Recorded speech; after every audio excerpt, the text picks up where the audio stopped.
Bonjour tout le monde, on va continuer nos parties d'explication du cours système d'exploitation. Bien sûr, ce cours est destiné aux élèves du première année du collège et à toute personne intéressée par ce sujet. Dans cette vidéo, on va s'intéresser à notre périphérique utilisé souvent dans Windows. C'est le clavier. Mais qu'est-ce qu'un clavier? Le clavier est un périphérique d'entrée qui permet de saisir les données. Mais de quoi il est composé? Le clavier se compose généralement de plusieurs touches, regroupées comme suit. On a la touche d'annulation, on a les touches de fonction de F1 à F12, on a le pavé alphanumérique, les touches de mouvement, les lampes témoins et finalement on a le pavé numérique. Alors on récapitule. Le clavier comporte généralement les blocs suivants: les touches de fonction, les touches de mouvement de curseur, le pavé alphanumérique et le pavé numérique. On commence par les touches de fonction. Alors, on a les touches de F1 jusqu'à F12. Chacune de ces touches a un rôle, ou bien une fonction à exécuter. Cette fonction change ou bien varie d'une application à une autre. On passe maintenant aux touches de mouvement. Alors, les touches de mouvement se distinguent en deux types. On a les touches à mouvement simple. Ce sont 4 touches de direction. On a gauche, droite, haut et bas. Et on a les touches avec saut. Ce sont 4 touches aussi qui permettent les déplacements suivants. Alors, on a début. Il nous permet de se déplacer au début de la ligne. La touche fin qui nous permet de se déplacer à la fin de la ligne. La touche page précédente ou bien page up, il nous permet de se déplacer d'une page à une autre vers le haut.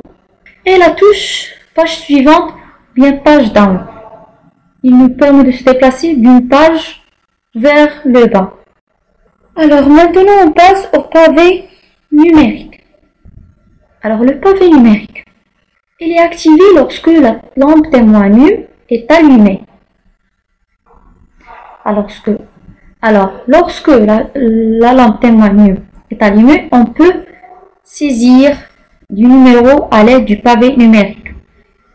Pour activer cette lampe témoin, alors on clique sur la touche vert num. Et finalement, on a le pavé alphanumérique. Alors, le pavé alphanumérique prend deux états. On a l'état normal. La lampe témoin caps est éteinte et le pavé écrit en minuscule. Et on a l'état majuscule. La lampe témoin caps est allumée et le pavé écrit en lettres majuscules. Alors, pour passer d'un état à l'autre, on utilise la touche caps lock ou bien vert mage. On a une autre touche qu'on utilise pour écrire des majuscules bien des minuscules, c'est la touche shift ou bien mage.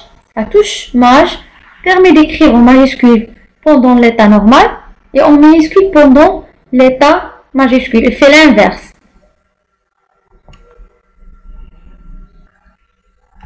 Le pavé alphanumérique contient plusieurs types de touches, comme suit.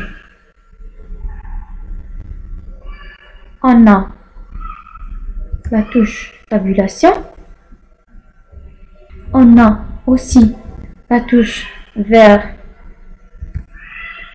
mage, bien la touche verrouillage des majuscules.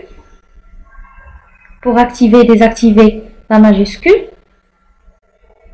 On a la touche Maj ou bien Shift, c'est la touche des majuscules.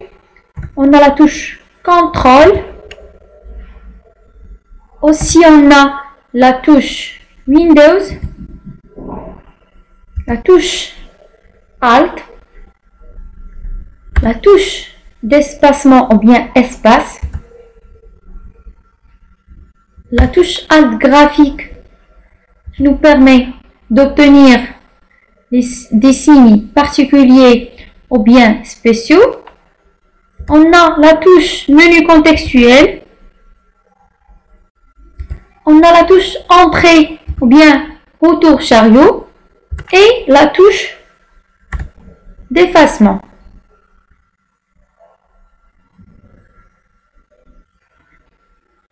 Parmi les caractères qu'on peut saisir à l'aide du pavé alphanumérique, ce sont les signes particuliers ou bien spéciaux, cités dans le tableau suivant.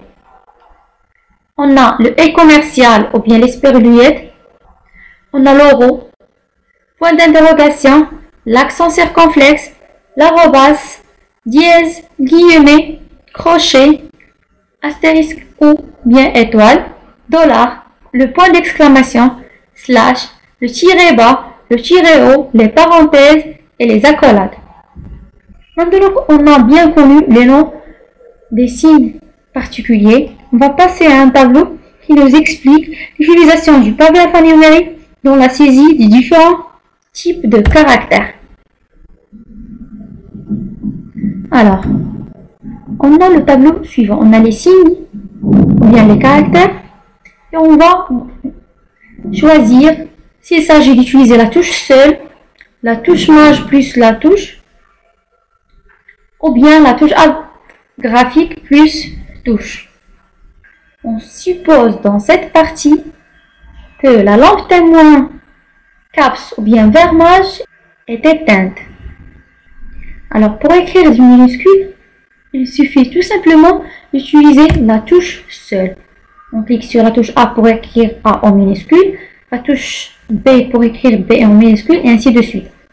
Pour obtenir des lettres en majuscule, bien sûr on utilise la touche des majuscules appelée Maj plus la touche qu'on veut. Alors pour écrire A en majuscule, on utilise une combinaison de deux touches, Maj plus A.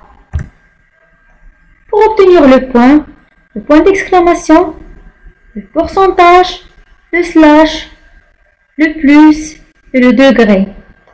On utilise bien sûr la touche Maj plus la touche qu'on veut.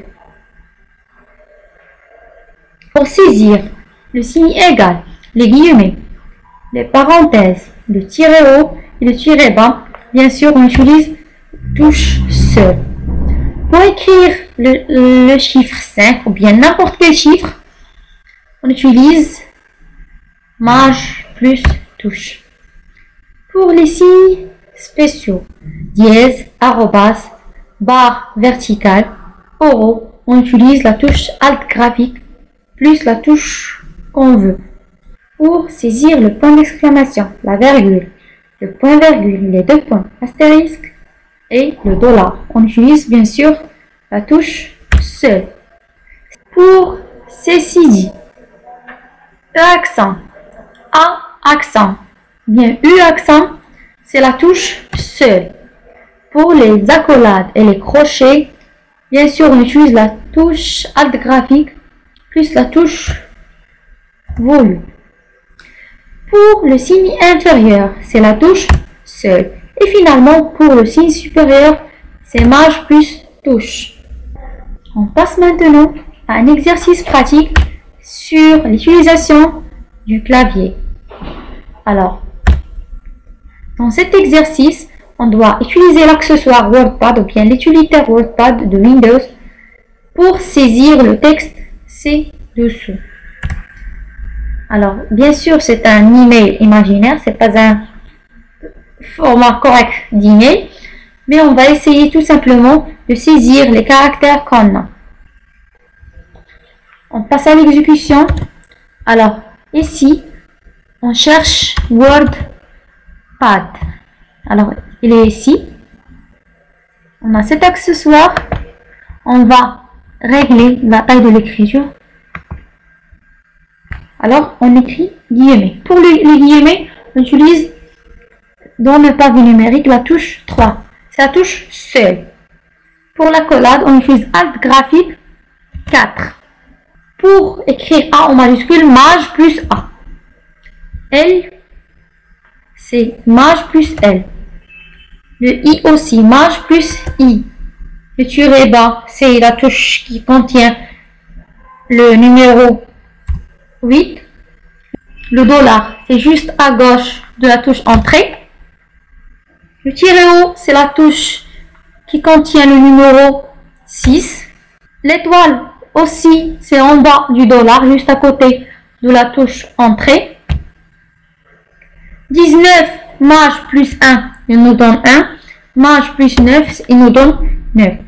Le dièse, c'est Alt graphique plus la touche qui contient le chiffre 3. Le arrobas, c'est Alt graphique plus la touche qui contient le numéro, bien le chiffre 0. Pour le Gmail, on va tout simplement taper sur les touches contenant ces lettres. Le point, c'est maj plus la touche qui contient le point virgule et le point. Comme aussi on va cliquer, bien taper sur les touches COM. Et pour le crochet fermant, c'est Alt graphique plus la touche juste à côté du 0, juste à droite du 0. Et on a terminé notre exercice. Ce qui est demandé maintenant, c'est d'enregistrer le travail qu'on a fait.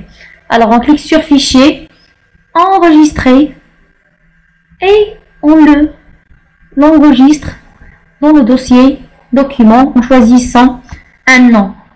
On va saisir dans le nom de fichier Exercice 6 clavier. Et on clique sur Enregistrer.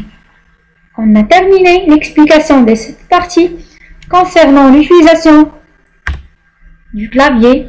Je souhaite que vous avez bien compris. Merci pour votre attention et à la prochaine vidéo.